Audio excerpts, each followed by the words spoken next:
Hello guys, good evening, नमस्कार साथियों। UP NHM की 17,000 से ज़्यादा vacancy staff nurse, ANM, lab technician और फार्मासिस्ट के लिए निकल चुकी है।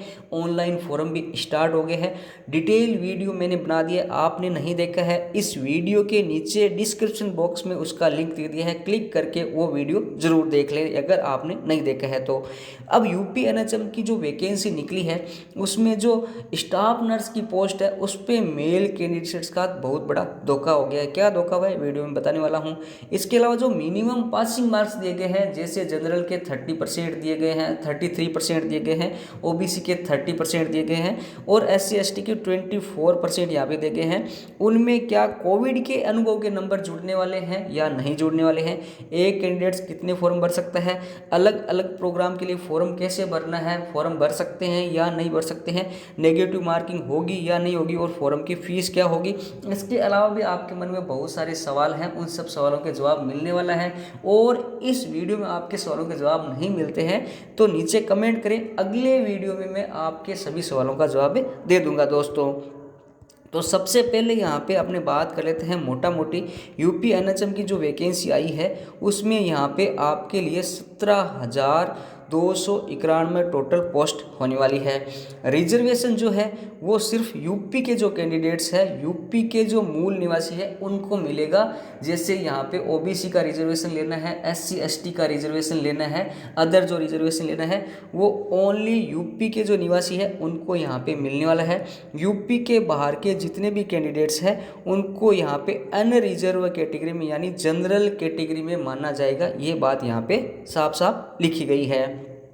फीमेल कैंडिडेट्स यहाँ पे ओनली फीमेल कैंडिडेट्स हैं वो एएनएम की वैकेंसी के लिए अप्लाई कर सकते हैं, कोई दिक्कत नहीं है, इस चीज़ को हम सब जानते हैं। लेकिन यहाँ पे देखो आगे क्या है, where in 90% and 10% vacancies has been unmarked for female and male candidate respectively shall be applicable for staff nurse position. इस बात का मतलब हुआ कि स्टाफ नर्स की जो वैकेंसी है उसमें जो 90% पोस्ट है वो सिर्फ महिलाओं के लिए है, फीमेल कैंडिडेट्स के लिए है, और जो 10% पोस्ट है वो यहाँ पे मेल कैंडिडेट्स के लिए है। तो ये सबसे बड़ा धोखा हो गया है, क्योंकि केंद्र सरकार की जो यहाँ पे सेंटर की जो वैकेंसी आती है, जैसे एम्स की वैकेंसी आती है, उसमें यहाँ पे रिजर्वेशन है वो 80 और 20 का है, जबकि यूपी गवर्नमेंट उससे आगे बढ़कर यहाँ पे जो टोटल वैकेंसी है उसमें 90% पोस्ट है वो फीमेल के लिए निर्धारित की है और 10% है वो मेल के लिए निर्धारित की है। इस वैकेंसी में लगभग 10,000 पोस्ट है वो आपके होने वाली है स्टाफ नर्स की। तो 10,000 में से जो 9,000 पोस्ट है वो लगभग हो गई है महिलाओं के लिए, और उसके बाद में यहाँ पे जो 1,000 जो पोस्ट है वो यहाँ पे लगभग हो गई है पुरुष कैंडिडेट्स के लिए। ये चीज़ यहाँ पे क्लियर लिख दी गई है। ओबीसी नॉन क्रीमी लेयर का या EWS का सर्टिफिकेट लगाते हैं 1/4/2022 से पुराना नहीं होना चाहिए, ये चीज़ हो गई है। यहाँ पे मैरिड फीमेल कैंडिडेट्स है वो अगर यहाँ पे ओबीसी या SC ST या किसी भी मतलब कास्ट का रिजर्वेशन लेना चाहती है तो उसके फादर के नाम से बना हुआ यहाँ पे सर्टिफिकेट है वो अपलोड करना है। यहाँ पे फीमेल जो मैरिड कैंडिडेट्स है उनका यहाँ पे पति के नाम से जारी अगर यहाँ पे जाति प्रमाण पत्र है तो वो मान्य नहीं होगा। ये चीज़ यहाँ पे क्लियर लिख दी गई है दोस्तों। अब यहाँ पे मोटा मोटी बात आगे और कर लेते हैं कोविड के एक्सपीरियंस के बारे में। तो कोविड का एक्सपीरियंस सबसे पहली बात तो किसको मिलेगा, तो कोविड का एक्सपीरियंस है वो कोविड मैनेजमेंट, चाहे वो आउटसोर्स में लगा हो, टेम्परेरी HR में लगा हो, कॉन्ट्रेक्चुअल पे लगा हो, और यहाँ पे कहाँ पे काम किया हो, public health facility management of Covid through administration under department medical health and education in Uttar Pradesh. Uttar Pradesh में सरकारी योजना में चाहे वो ठेके से लगा हो, चाहे मैनेजर से लगा हो, चाहे सरकार से लगा हो, उसके पास सरकारी योजना में लगा है, सरकारी इंस्टीट्यूट में कोविड का काम किया है तो ही कोविड का एक्सपीरियंस है वो मान्य होगा। प्राइवेट हॉस्पिटल में मान्य नहीं होने वाला है। कितने नंबर मिलेंगे, 5% नंबर मिलेंगे, 5% मार्क्स मिलेंगे अगर आपके 6 महीने का एक्सपीरियंस है तो 10% मिलेंगे अगर 1 साल का एक्सपीरियंस है तो, और 1.5 साल या इससे ज़्यादा का एक्सपीरियंस है तो 15% मार्क्स है वो मिलने वाले हैं। अब जो कंप्यूटर बेस्ड टेस्ट होगा उसमें आपके मिनिमम 30% मार्क्स है वो जनरल EWS को लेके आने हैं। ये मार्क्स है वो आपको कंप्यूटर बेस्ड टेस्ट में लेके आने हैं। इसमें आपके ये नहीं है कि आपके यहाँ पे आप कंप्यूटर बेस्ड टेस्ट है उसमें आप यहाँ पे 28 है वो लेके आ जाते हैं और उसमें 5 जोड़ दिए जाएंगे, ऐसा बिल्कुल नहीं होने वाला है। कंप्यूटर बेस्ड टेस्ट में आपको मिनिमम क्वालिफाइंग मार्क्स लेके आने हैं, उसके ऊपर आप नंबर लाते हैं तभी आप योग्य होंगे, तभी आपके ये जो अनुभव के नंबर है वो जुड़ेंगे, वरना आपको फेल करार दिया जाएगा। इस वैकेंसी के लिए आप एलिजिबल ही नहीं होगे। ऐसे ही OBC में आपको मिनिमम 30% तो लाने ही हैं, SC ST PWD में आपको 24% है वो लाने हैं।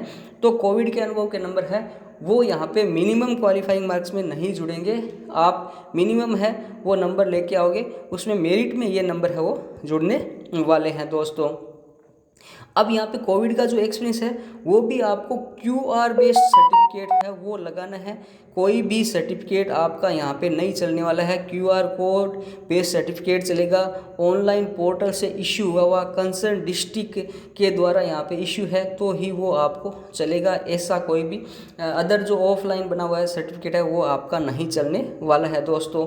अब यहाँ पे लिखा गया है कि फॉर्म भरने की जो लास्ट डेट है उससे 7 दिन पहले है वो आपको यहाँ पे अप्लाई कर देना है, और आपका जो सर्टिफिकेट है कोविड का जो QR कोड बेस्ड सर्टिफिकेट है वो जनरेट करवा के यहाँ पे फॉर्म भरते वक्त आपको सबमिट कर देना है। अब यहाँ पे क्वालिफिकेशन की बात कर लेते हैं। 18 से 40 साल के कैंडिडेट्स अप्लाई कर सकते हैं। यूपी की जो काउंसिल है UP nurses and midwife council, उसमें आपका रजिस्ट्रेशन होना चाहिए फॉर्म भरते वक्त। ऐसा नहीं चलने वाला है कि आप अब यूपी की नर्सिंग काउंसिल में रजिस्ट्रेशन के लिए अप्लाई करते हैं और आप फॉर्म भर देते हैं तो वो वैलिड नहीं होने वाला है। आपके पास फॉर्म भरते वक्त, फॉर्म भरने की जो लास्ट डेट है तब तक UP nurses and midwife council का रजिस्ट्रेशन होना चाहिए, तभी आप इस वैकेंसी के लिए योग्य होने वाला है। कंप्यूटर बेस्ड टेस्ट है वो उत्तर प्रदेश की जो बड़ी सिटी है वहाँ पे होने वाला है। 3 सिटी का आपको सिलेक्शन करना है, फर्स्ट सेकंड थर्ड, उसमें आपको सबमिट कर देना है। फॉर्म सबमिट करने के बाद में आप उन जो शहर है जो आपने टेस्ट के लिए चूज किए हैं उसको आप चेंज नहीं कर सकते हैं, इस बात का ध्यान रख लेना है। तो आपके जो नज़दीकी 3 शहर है वो आपको सेलेक्ट कर लेना है। अब यहाँ पे कंप्यूटर बेस्ड टेस्ट है उसका सिलेबस क्या होने वाला है दोस्तों, तो ये देख लेते हैं। यहाँ पे साफ साफ लिखा गया है कि आपका 2 घंटे का पेपर होने वाला है। 1 सीटिंग में 2 घंटे का पेपर होगा। 100 नंबर का टोटल पेपर होने वाला है। 100 ही क्वेश्चन मल्टीपल चॉइस क्वेश्चन आने वाले हैं। अब जो 100 क्वेश्चन आने वाले हैं उसमें आपके 80 क्वेश्चन है वो आपके सब्जेक्ट के आएंगे, नर्सिंग वालों के नर्सिंग के, एएनएम के एएनएम के, लैब टेक्नीशियन के लैब टेक्नीशियन के और फार्मासिस्ट के आएंगे। बाकी के जो 20 क्वेश्चन है वो आपके general aptitude, reasoning, general awareness और बेसिक कंप्यूटर के आने वाले हैं। नेगेटिव मार्किंग नहीं होने वाली है, ये एक यहाँ पे अच्छी चीज़ है वो दे दी गई है। ये सारी चीज़ें यहाँ पे लिख दी गई है। पेपर है वो हिंदी और इंग्लिश दोनों में होगा। हिंदी में कोई डिफ़िकल्टी आती है तो इंग्लिश में जो लिखा हुआ है वो सही माना जाएगा, ये चीज़ यहाँ पे और बता दी गई है। अब देखो सबसे बड़ी बात है वो यहाँ पे लिख दी गई है, ऑनलाइन फॉर्म भरना है। अगर आपको फॉर्म सबमिट सक्सेसफुल यानी फॉर्म को सबमिट कर देते हैं उसके बाद में फॉर्म में एडिट करने का कोई ऑप्शन नहीं दिया जाएगा, इस चीज़ का ध्यान रखना है।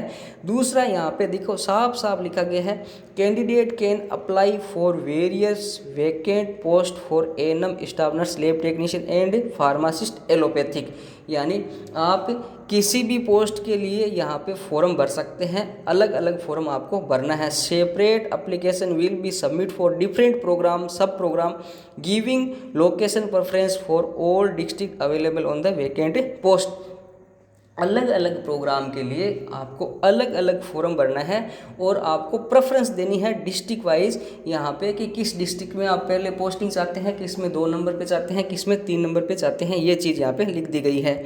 इसके अलावा यहाँ पे जो कैंडिडेट्स बहुत सारे फॉर्म भरते हैं, यानी मल्टीपल फॉर्म भरते हैं, जैसे NUHM में भरा है, RBSK में भरा है, या आपका जो मैटरनल हेल्थ में आपने स्टाफ नर्स के लिए भरा है, तो उन चीज़ों के लिए आपने अलग अलग फॉर्म भर दिया। तो उसमें क्या लिखा है कि NHM का ये अधिकार है कि जो ऑनलाइन पेपर है वो आपका एक पारी में भी हो सकता है और मल्टीपल पारी में भी हो सकता है।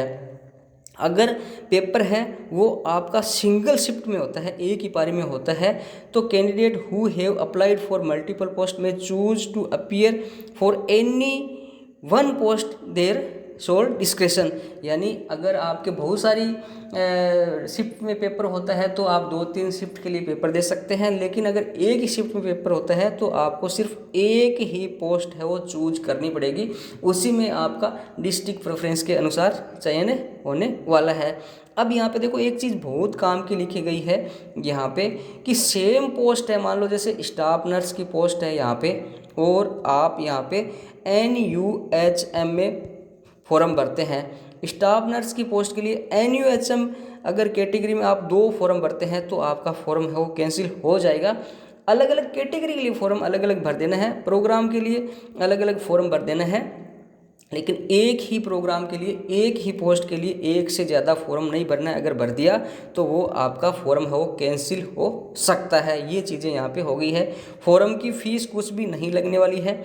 अब यहाँ पे 18 से 40 साल के कैंडिडेट्स हैं वो अप्लाई कर सकते हैं, ये बात मैंने पहले ही बता दी है। इसके अलावा जो मेन बातें रहने वाली है कि कौन कौन सी डॉक्यूमेंट है वो आपको यहाँ पे सबमिट करना है, किस तरह की फ़ोटो लगानी है, किस तरह के सिग्नेचर लगाने हैं, किन किन चीज़ों का ध्यान रखना है, वो अगले वीडियो में आपको मिलने वाला है। आपकी कोई भी क्वेरी है तो नीचे कमेंट करें, नेक्स्ट वीडियो में उसका जवाब जरूर दिया जाएगा। जल्दी आ जाता हूँ नेक्स्ट लेकर, तब तक स्वस्थ रहिए। Thank you friends.